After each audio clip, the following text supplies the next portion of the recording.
Puisque vous êtes en Normandie, vous pouvez appeler Philippe de Becker qui peut vous proposer une balade très instructive sur les lieux mêmes d'une histoire mondiale et terrible. C'était des murs entiers de caisses en bois, et dans les caisses en bois, il y avait des Jeep Willys qui étaient arrivés à la fin du conflit, donc qui n'avaient pas été montés, quoi. Elles arrivaient en caisse en bois pendant le conflit, parce qu'évidemment... Arrêt, par exemple, à Longues-sur-Mer, sur l'une des batteries allemandes qui était un élément du fameux mur de l'Atlantique. Bonjour, donc je suis Philippe de Becker, le gérant de l'entreprise Gold Beach Évasion, dont le fil rouge est l'histoire normande et plus particulièrement celle des plages du débarquement.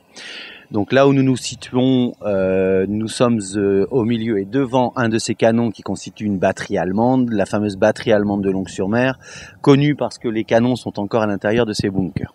Donc, une petite partie de cette histoire normande qui se déroula en 1944 sur 80 km de côte, située entre Ouistreham et la rivière Orne à l'est et la Vire à l'ouest, jusqu'à un village qu'on appelle Sainte-Marie-du-Mont. Ce qui sera possible pour vous sur votre séjour parmi nous, ça sera de découvrir de différentes manières les plages du débarquement avec des véhicules d'époque type Jeep Willys ou à bord de véhicules plus confortables type minibus avec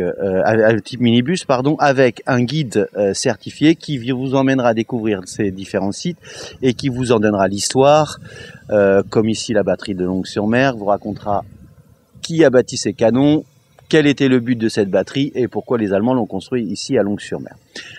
Sur ces 80 km, vous avez les possibilités de faire une journée, une demi-journée, 2 heures. Vous avez une foultitude et une multitude de visites possibles qui vous mèneront donc de Sainte-Marie-du-Mont, comme j'ai déjà dit, jusqu'à Ouistreham.